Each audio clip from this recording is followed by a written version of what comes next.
Hi everyone, this is Chris from Chris Watches Pretty Little Liars, aka Magoogs, aka Mac, aka Topher. Have I used that one before? That's an old one. I just thought of that nickname that I had for at least one specific individual who I know doesn't listen to this podcast, but maybe someday she will, and she'll hear Topher. Yeah, you haven't heard from me in a while. Things in my life are challenging, I'll say that for the moment, so I've been unable to record and post as much as I would like. But I'm trying to get them out on somewhat of a schedule. So I think formally, I will say here, my pledge is to get one out every 2 weeks. If I can get back in the groove and go weekly again, that is like the bonus. So my promise is to try to get one out every 2 weeks. And if everything else works out, then there'll be no issue going back to weekly. So cross your fingers for me. Anyway, let's not get into that. We're talking about Pretty Little Liars, and this is a rather bold claim. I realize that as I'm saying this in the intro, but this is a pretty truthful episode. We have a lot of truth, I think. Well, a bit of an asterisk there. But a lot of truth is said, a lot of revelations, and I think probably the biggest one that the audience was ahead on for quite a long time. Now the liars have caught up to us. We're teasing it. Let's just get into it. Let's just get into the episode. Let's do it. Chris watches Pretty Little Liars. Chris watches Pretty Little Liars. Chris watches Pretty Little Liars, so he can help you figure out who's A. Season 3, Episode 16, Misery Loves Company. Misery Loves Company. Clearly an homage to the film Misery. To be perfectly honest, I was like, oh, should I watch Misery and just look up the homages? Because there's clearly, I think, even some shots in here that are probably straight from the movie Misery. I did not do my homework on that front, but just a little tap of the nose to the director here. I'm sure that there's some lovely Misery nods throughout. Aside from the plot that, surprise, surprise, Meredith is evil. Again, the theme this season, everyone is evil. So, I mean, we already kind of knew Meredith was like, huh? But confirmed. Before we even get there, previously on, we're reminded some tire slashing, which we believe was Toby. Meredith crying and saying Byron met Allison, blah, blah, blah, right? Spencer and Evil Toby. Evil Toby tried to run over Lucas, as we know. Meredith having the diary notes. I think she had them, didn't she have them briefly in the cafe, right? And Ari's like, I hid them, right? So Ari hid them in the house, and then Hannah telling off Mona. Okay, now it makes sense what happened last episode with the whole Ari got the flu, kind of out of the blue. I put Arya. It's Arya. I put Ari for like half my notes here. What's wrong with me? Arya was sick, and I was like, why? This is kind of random. Well, Arya's sick. The liars are there. Emily does make a comment that the tea smells weird. I watched this a second time, which I don't normally do. But I did, and now I'm like, oh, they kind of already hinted at what's going on. So Emily already calls out the weird tea. Byron is apparently away at the conference, and as we know, Ella's not living at the house, so Meredith, being so kind, she's going to check in on Arya. Look at that. So nice, so nice. Hannah shows up. She has some magazines, some ginger ale, and 3 seasons of Saved by the Bell on DVD. I don't believe it's Blu-ray. Not that it matters, but who knows? Everything matters, right? We have a creepy cam. Someone's outside watching them, listening. Could be Meredith, could be Mona, could be Lucas, could be Toby, could be Ian, could be so many people, but somebody's outside. Hell, it could be Allison. I don't know. We'll get to that. Arya's going to stay here at her house alone with Meredith. The other liars are like, is that a good idea? And Arya's like, yeah, it's totally fine. And then the topic is brought up again. Arya doesn't believe Byron could have killed Allison, but she does say along the lines of, if he did, though, this is a family secret I could not keep. So I think she's telling indirectly the liars that if they determine that Byron did do this, she's not going to hide it. They're going to go to the police, but they're not going to hide it. Anyway, we are in the A suite, which I think, if I'm replaying the season so far in my head, so Mona has access, Evil Toby has access. I'm pretty sure Jenna has access. Okay, so there's that to deal with. So keep that in mind. We know Jenna and Garrett were a team. Betrayal happened, right? They were going to set up Garrett in the end of last season, and they straight up murdered him, ? Now, I'm not even sure Garrett's dead, by the way. That's a whole other situation. I'm already getting off track. So Evil Toby is in the lair, just sitting in a chair, and Mona is clearly a hacker. Now, when did she develop these skills? I guess we saw that a little bit last season, so it's not unprecedented. But she is Mr. Robot level hacking here. And on my second watch, I'm like, what? Can I tell what she's doing? And now, having watched it the second time, I know what she's doing. Because at first you're like, oh, what's she doing? She's clicking on some buttons and doing something. I did note an address, 672 Ewart, something Ewart Place, Ewart Boulevard, sorry. There's 4 rooms. Now I realize, oh, she is doing what happens later to Hannah. She is opening that abandoned store. So I know I'm getting ahead of the story, but in hindsight, that's what she's doing. And for some reason, this thing that they're talking about that it's too soon, Mona and Toby are discussing this scare thing against Hannah. Toby thinks they're rushing it, and Mona says something to the effect of, no, we're not calling the shots here. Quote, she's in charge. She's in charge. Cut to evil Toby and Emily. Apparently Emily is needs to crash there for some reason, so she gets it basically in his place, which I think is either in the downtown square, right? I'm not exactly sure where his place is, but it's not in the, quote, suburb area of town. Yeah, I put in my notes, some loft somewhere. And Toby's like, well, I'm going to go over to Spencer's and take a shower there. But yeah, you're cool here. So she gets a key. I think he asks Emily again, because this happened in the previous scene. I forgot to mention this. Toby does say to Mona, evil Toby says to Mona, Spencer's still lying to me about A being back. And Mona calls her the B word. And I said to myself, I don't know. Everyone has their different relationship with the B word. But if Toby really did care about Spencer, wouldn't he be like, hey, let's not call Spencer the B word? Anyway, I don't know. Just something I noticed. Anyway, so in this scene, he mentions, hey, you would tell me if something was going on. And Emily's like, yep, but everything's cool. So, Toby, again, I'm not sure what's going on with evil Toby, but clearly the liars are not including him on the A topic. So he feels slighted there for some reason. And Emily sticks to that plan, right? Anyway, Toby leaves. Emily calls somebody and says, mission accomplished. And we, for a moment, think, oh, wait a minute. Do they know this is evil Toby? Yes and no. Not yet, but stay tuned. Then cut to Hannah and Caleb. She's picking an outfit for some sort of interview she has at a boutique. She's going to go try on a dress. Caleb then, when she leaves the room, makes a call and says, I'm in. I'm not going to let her do anything else to Hannah. Hannah overhears this. She goes, hey, who are you talking to? Caleb's like, oh, just my mom. And I thought when I first saw this that maybe Caleb was working with Lucas. I was close, but it's not Lucas. Hannah's not stupid. She knows exactly what's going on. And again, in this season, she's taking on some Spencer's boldness. She says, why are you talking to your mom about A? Like, you know what she did. And he says, I promise I won't do anything stupid, which technically accurate. He does not lie. He is lying to her by omission, but he is trying, in a court of law, he's not going to do anything stupid.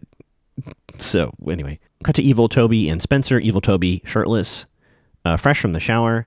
Spencer says she has a dinner tonight honoring her father. It is their anniversary, so unfortunately they'll have to celebrate tomorrow. Evil Toby is working late, so it all works out. Another little thing I only noticed on the second watch, a very throwaway little moment where Spencer sees a little hole in Toby's pocket, and she's like, LOL, I can fix this. I can do this. He's like, it's fine. A little name check of Mary Queen of Scots for those of you keeping up with canon. That's a reference to our first Halloween episode, I believe. Ma Hastings walks in and says, hey, put on a shirt. And he's like, haha, okay. So he leaves, and it turns out that Mom, this is all a cover story. There's no dinner with Dad. There's nothing. This is a cover story to be a surprise anniversary dinner that Spencer is planning. So this whole thing with Emily and the mom and the dinner, all of it is fake. It's basically to get Toby to come home, and surprise, surprise, Spencer's there with this dinner. Obviously we know tragedy awaits. On the first watch, I didn't know the type of tragedy that awaits us, but tragedy is still foreshadowed here. Cut to Meredith snooping around in Arya's house. Big surprise, right? Clearly, I put here, looking for pages, question mark? Turns out I was right about that. Meredith being very mom-like to Arya as she's sick. Arya can't find her phone. Meredith's like, oh, we'll find it later. And then Arya's like, hey, can I call my mom, or you can tell my mom to check on me? Meredith's like, sure thing. And Meredith, tipping her hand to at least the audience, really asking about those pages. She's like, are you sure they're in a safe place? Like, do you happen to remember where? And then Arya, whether legit or not, does fall asleep, and Meredith's like, yeah, I need those freaking pages. Cut to Emily and Paige talking about the lighthouse incident. Paige is still very rattled by that. Her parents are being very overprotective. And Emily asks her, again, a very cleverly built scene here. Emily says, are you seeing somebody seeing somebody to talk to? Clearly, Emily's referring to a therapist. Paige chooses her words very carefully. She says, yes, I found someone who I can talk to about this, and I made an appointment to see them later today. All that is factually true. That is all accurate. Again, Paige, much like Caleb, lies of omission here. But technically not untrue. She's definitely going to see someone who understands what she's going through, and they're going to talk about how to get over this. So Hannah walks up and says, hey, can I talk to Emily? And she pulls Emily's aside and, in a funny twist of fate, asks Emily to follow Caleb because Hannah is worried Caleb is going to do something stupid, even though he said he wasn't. Hannah's convinced he's going to run up to Mona and do something wild. Emily's like, I can't tell. And then Hannah says, well, if it was Paige, I would do it. And I don't know why that works, but Emily's like, fine, I'll tail Caleb. I kind of gave Meredith, I always thought Meredith was part of A, but I kind of gave her the benefit of the doubt for quite a long time. This is truly insidious. And then things get wilder later on. This is the whole season of the supporting cast, one by one, truly just flipping out. I mean, we had Nate, right? We have Evil Toby happening. Mona is off the right, just out there. And now Meredith says, hey, checked in on Arya. She's fine. Don't need to check on Arya. Ella, don't worry about it. To her credit, Ella is tolerating this interaction. You can tell she wants to talk to Meredith as short as possible, as little possible, few details as possible. But then Ella's like, well, I'll call Arya and just check on her. Thanks for doing all you're doing, Meredith. Ella walks away, calls Arya's phone. I think surprising nobody. It's clear Meredith has Arya's phone. I put in all caps, Meredith has it. Although a little miscalculating by Meredith, because Ella could have called the phone right there and would have heard the right in front of her. But Meredith looks out as Ella walks away from a safe distance and does not hear her daughter's phone ring inside Meredith's purse. Emily is tailing Caleb, and initially I thought, wait a minute, is Caleb meeting up with Mona? I wasn't quite sure. I thought this was going to be yet another betrayal. Cut to outside of school. Emily's going to begin her tailing, and we see Mona emerges from the school, which is so funny they did this episode because we all know what's going on. But anyway, so Emily sees Mona come out of school, and then Caleb takes off, and then Emily begins her pursuit, right? So, quote, Mona's at school. Looks like she had a social meeting. So that's where Mona is. Cut to Spencer. She's prepping for the anniversary dinner. Things look great. She absentmindedly opens a drawer. I see how this happened now. I didn't really understand. I've watched this now twice, and I didn't quite understand this sequence. Now it makes sense. Evil Toby, did not know of the surprise. Spencer is in his apartment prepping for this anniversary dinner. She opens a drawer, and I saw this the first time. I saw Elam. It's a fake Toby ID for the hospital that Mona was in. So we see that. She closes the drawer. She writes a card. So that's how she gets access to that ID card. And I think it's not shown here, but just to put this in your brain, it's not shown here because it's not shown when she opens the drawer and then goes to start writing in a card. But I think we as the audience later on are to interpret that basically immediately after this scene is when Spencer finds that ID. Okay, just put that on your hat. Hannah arrives at this boutique, and I looked for the address just to confirm my theory about the hacking. Couldn't see it, but she sees someone in the window wearing a red coat and blonde hair. Could be Allison, could be just a reflection, I don't know. Walks in there, a lot of creepy mannequins, suddenly lights go off, hoodie vigilante, throws a whole bunch of mannequins into Hannah. Hannah knocks down, falls to the ground. I thought it was either Mona or Evil Toby. And then something falls out of their pocket. I thought they threw it initially, but it turns out to be the A key. And you get a text, next time you'll be left faceless -A. Kind of a weird one. Gotta be honest. Not their best threatening text. Cut to our tailing situation, Caleb and Emily. Emily almost gets busted. Caleb goes into a coffee shop. I don't think it's the Brew. I don't think Caleb would go into the Brew. Actually, I don't think Paige would go into the Brew. I already tipped my hat. And by the way, before we get to that moment, there's an extra who was like, background. She looks directly into the camera, and it's so distracting every time I watch this. She looks dead into the camera, which, by the way, if any of you have done background work or anything like that, or anything on camera, the last thing you need to do, last thing you should be doing, unless specifically for the show, is look directly into the camera. Anyway, I love it with it. The West Wing Weekly did something like this where they would note extras who really stood out. This person stares right into the camera. Anyway, unfortunately, Emily gets a text from Spencer saying A set up Hannah. Emily has to bail her tailing operation, and sure enough, inside the cafe, we find out who Caleb was meeting. It's Paige and Caleb. So this is an interesting scene. So let's take it at face value. Paige reached out to Caleb. Surface story is she's concerned.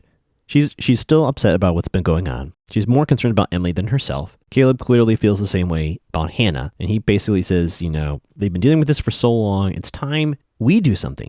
We know that Mona, he obviously thinks Mona is A. Mona is keeping track of all four of them. And they have this layer with all the secrets. So in his mind, A, that's funny, A. First of all, Mona can't track everybody all the time, so he and Paige are maybe freer to do stuff, right? Secondly, he thinks if they get to the secret lair, and Paige agrees, and just get rid of it, then Mona loses her control over the four of them, and they call it the trophy room. So if they find the trophy room and they get rid of it, Mona loses her power. So I wrote in my note, the anti-A team. So this is a surface discussion, right? But I've always thought Paige is part of one of these teams, whether it's the Allison A team or the anti-Allison A team, one or the other, more than likely the anti-Allison A team.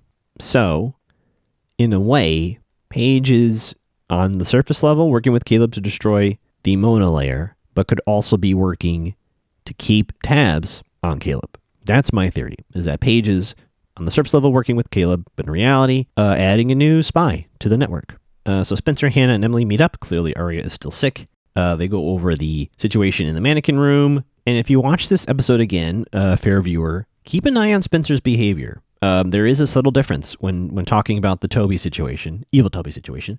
You know, Hannah's still upset about the cutting off the face thing. Emily can confirm it wasn't Mona because she saw her at school. Spencer brings up the idea of Minion, right? Another hint here. Sounds like they want to at least bring it to the authorities. They want to do something with this information. And they're like, well, we have to ask Arya because this is going to involve all four of us, which is kind of what leads us to checking in on Arya. Back to the house, and Arya's on the couch. I think she's on the couch, right? Or is she in her room? I forget. Yeah, she's in her room. So Arya's in her room on her bed, and someone comes in here, and at first, I will admit, I was like, Meredith, look at those shoes. And I was like, wait a second, no way. Sure enough, Allison De Laurentiis, as I live and breathe. And Arya, of course, you know, we're doing this again. 3 seasons in, we're still doing this show, but I'm ahead of you. Arya has been, you know, sick, etc. And so is the audience like, is this really Allison or not? It's very clearly. There's no more clear evidence that this is Allison, but let's just play this out. So Arya says, what are you doing here? And Allison says, taking back what's mine. It's very clear that, so Allison finds the location of a dowel. She puts the dowel out from the hiding place and just puts it on a dresser. And Allison says all these things to Arya. So Arya's like, what's it like? And every response, again, if you want to watch this, fair viewer, put this in mind. Allison is telling Arya not ghost stuff. She's telling her real stuff. She says she says she's very aware of A. She sees A all the time. A is in all of your lives, which we know is now true for sure. We know what we're about to know about, well, we already know about Evil Toby. We know about Meredith. That's why I'm sticking with my Paige thing. And that leaves Hannah. Then Mona. I guess Mona for Hannah. And Arya says, did my dad kill you? And Allison says, do I look dead? Do I look dead to you? Allison warns Arya about the tea. Don't drink the tea anymore. And then she goes away. Arya wakes up later, and sure enough, the doll has still moved. And further evidence for you folks, if you still don't believe Allison's alive. I don't know what else to tell you. But Arya tries to... Arya does look to find Allison, by the way, and she's gone. So I don't know if Allison jumped out a window or how that worked, but she's not there. So ooh, is that a ghost? Anyway, she wakes up later. Her door's locked from the outside. She can't get out, and she realizes it's the middle of the day. So something is up. Emily and Hannah are just walking down the street, I guess. And you see Meredith screaming at a pharmacist about clonazepam. Is that close enough? Basically, a pill to put you to sleep. The guy's like, your prescription can't be refilled. And she's like, fine. And she grabs a whole bunch of over-the-counter congestion medicine, probably like a NyQuil kind of thing. And this is where I realized, they're doing the whole misery thing by drugging the tea, etc. Person in bed, all that good stuff. So we cut to the house. Arya's trying to pick the lock. She can't do it. So she breaks a mirror and makes no, she doesn't do that yet. She tries to pick the lock. Emily and Hannah deduce that there's drug stuff happening. So they're like, we're concerned about Arya. Got back to Arya. That's just when she breaks the mirror and makes fucking shiv, everybody. I put in my notes, holy shit. Arya makes a mirror shard shiv and lays down, I guess, waiting to stab Meredith. I was like, holy cow. We're turning up the stakes. So Spencer has the A key after discussion earlier. There's a noise, and I did jump. Evil Toby face made me jump. And this image of him looking in the window and smiling, I've seen... I don't know if there's at least one listener who knows what I'm talking about, because this listener has shared this image with me in years past of him looking in the window with this smile, forever creepy, right? Gives her flowers. Spencer, again, eagle-eye viewer, notice she's acting a little different this whole scene. He sees the A key on her counter, and he goes, what's this about? And Spencer says, it's storage locker for Melissa. Toby knows that's not true. He knows exactly what that key is. It fell through that hole in his freaking pocket. Toby wants it though, and so when I first watched this, I'm like, oh, I see here. If he takes it, then Spencer will know. Spencer will know that this is evil Toby, but he doesn't. And there's something about a storm coming, and he leaves, and Spencer longingly looks out the window. So cut back to the Montgomery household. Arya wakes up. Meredith is there looking for this, and she has the shiv in her hand. So Arya got disarmed without even having to use it. There's a lightning crash. Arya hops up, runs out of the room. Meredith goes after her, tries to use the phone. Phone doesn't work, and then Meredith freaking hits her in the face, knocks her out. Jesus. Emily and Hannah show up to the Montgomery household. They pound on the door. We cut to evil Toby, and they're on the phone, Spencer and Toby. Sounds like there's a storm coming. This is a really interesting scene between Spencer and evil Toby. They're lying to each other in multiple levels. Spencer is still pretending she's at her dinner with her dad, which is not a thing. Evil Toby's like, yeah, just got out of work, headed home. Also a lie. We know Spencer is not only not at the dinner, she's also not at Toby's, which we don't know yet, but she's also lying about where she is. And the camera very cleverly zooms in so you can't tell exactly where she is. And he's like, yep, I'm going home. Emily and Hannah get into the Montgomery household. They don't find Arya in her room. Lights go out. Behind her is Meredith. Very creepy. They tried to call Arya, and you can see Meredith holding Arya's phone. She's like, Arya's getting light bulbs. We should go find her in the basement, make sure she's okay. And the two of them somehow, for some reason, follow creepy Meredith down to the basement. Big surprise. Meredith locks the door behind them. They find Arya knocked out on the floor. And Arya's like, Meredith is crazy. Hannah grabs a weapon and says, we're going to fight. And then, of all things, a car pulls up. And Byron is here. Byron walks into the house, and Meredith is sitting at the fire, just staring straight ahead. And Byron's like, what's going on? I only heard half of your message. Meredith says to Byron, Arya knows everything. They know you saw Allison that night, and all her friends know. Wow, holy shit. So back to the basement, where the three liars are locked in there. Emily arms herself, so does Hannah, and Arya's like, my dad wouldn't have hurt us. Actually, I don't remember if Arya actually says that. She doesn't know, but she stands between the two of them. Door opens, Byron there. Byron goes, Arya, are you down there? Slowly, creepy, walking down there, like, what's going to happen, right? And he says, as he gets to the bottom of the stairs, you don't need to be afraid of me. And it's time for some truth, folks. So keep in mind, Byron came into the house. Meredith was sitting by the fireplace. He goes downstairs, so Meredith is not with him. So as far as he knows, Meredith is still sitting upstairs. Although I'm sure he heard the story about what she did at this point. Flashback to the night Allison, quote, died. We see at least his version of the conversation, right? He says to Allison, basically, he didn't show up with the money. And Allison is like, well, it's your loss. I'm going to tell your wife, etc. And it looks like what I failed to mention earlier is Allison basically says to Arya, ghost Allison or real Allison, she really needed the money. She doesn't apologize for blackmailing Arya's dad, but neither here nor there, right? Byron's story is this night he shows up and he says to Allison, I don't have the money. And do what you're going to do, basically. And Allison's, threatens him. She's like, I'm going to tell everybody. I'm going to tell your wife, and it's all going to be over. And he says, you're right. This is a turning point. And you get the impression, at least from his point of view, he was going to come clean. And then he later explains when we come back to the present day that the very next day, Allison's missing. And each day after that, it gets harder and harder and harder to come clean about the truth. Another thing worth noting, no surprise to me, is... it's kind of like every time someone adds to the story of this night, we see someone else, like the baton gets passed. And sure enough, we see Melissa, Spencer's sister in the background, saying, what do I have to do, call 911 to get your attention? Which, reminder, my Melissa Ian theory still stands. Anyway, so we get a creepy camera, someone lockpicking a door. Door opens, we're in the Hastings household. Hooded person walks up to the drawer that they think the A key is in. Sure enough, it's Toby. Opens a drawer. There's no key. In the background, we see Spencer stand up. And she says, looking for this. Toby, for the first time, looks surprised. He turns around and he walks forward. He says, Spencer. And she slaps him in the face. And he says, how did you find out? And she shows the badge. She throws the key, by the way, I think on their kitchen island. She just throws it there. And I don't even think there's any other discussion. I mean, she knows. Mom walks in, though. Mom Hastings says, hello. Spencer turns around. Evil Toby runs away. And Mom Hastings says to Spencer, what's wrong? Spencer just starts crying into her mom's arms. So we don't know if Mom Hastings knows, but Spencer does. And I'm assuming next episode, the rest of the team will. Cut to Byron and Arya. They're upstairs. He says as soon as he came back upstairs, Meredith was gone. It sounds like they called the police. The police searched Meredith's apartment, also gone from there. And Arya is not initially buying his story, his version of events. And he's like, how did you even find this out? So Arya opens the doll, shows him the pages, and says, Allison wrote about you in her journal. And he's like, why didn't you come talk to me about this? And she said she was scared. And Byron says, is there any part of you, I don't care how small, that thinks I could have actually done this? And she doesn't say anything. And so Byron stands up, grabs his coat, and he says, and Arya says, where are you going? And he's like, what I should have done a long time ago.